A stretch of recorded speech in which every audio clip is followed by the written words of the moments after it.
ഇന്ന് നമുക്ക് ഈ വെള്ളം പോലെ ഇരിക്കുന്ന മോച്ചി അങ്ങോട്ട് ട്രൈ ചെയ്താലോ. ഞാൻ ജപ്പാനിൽ വന്നിട്ട് 2 വർഷമൊക്കെ ആയിട്ടുണ്ടെങ്കിലും എനിക്ക് ഈ മോച്ചിയൊക്കെ ട്രൈ ചെയ്യാൻ കുറച്ചൊരു പേടിയായിരുന്നു. കാരണം ഈ വെള്ളം പോലെയൊക്കെ ഇരിക്കുമ്പോൾ അത് എങ്ങനെ ട്രൈ ചെയ്യാതെ എന്താണെന്ന് അറിയാത്തതുകൊണ്ട്. പക്ഷെ ഞാൻ അല്ലാത്ത മോച്ചികളൊക്കെ ട്രൈ ചെയ്തതുകൊണ്ട് തന്നെ എനിക്ക് മനസ്സിലായി അത് അരിപ്പൊടിയാണ് അതിൻ്റെ ഒരു ബേസ്.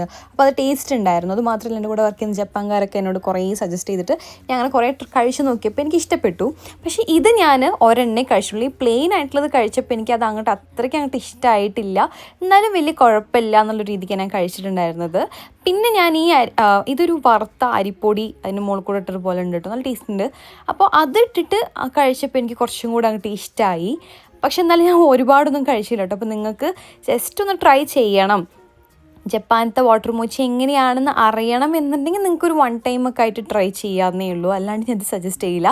പക്ഷേ അല്ലാത്ത മോച്ചികളൊക്കെ ഡെഫിനറ്റായിട്ട് നിങ്ങൾക്ക് ട്രൈ ചെയ്യാം കേട്ടോ. സ്ട്രോബെറീൻ്റെ ഒക്കെ ഉണ്ടാവും. ഇപ്പോൾ മാച്ചേൻ്റെ മോച്ചി ഞാൻ മേടിച്ചില്ല, ഞാൻ ഇതാണ് മേടിച്ചിട്ടുണ്ടായിരുന്നത്.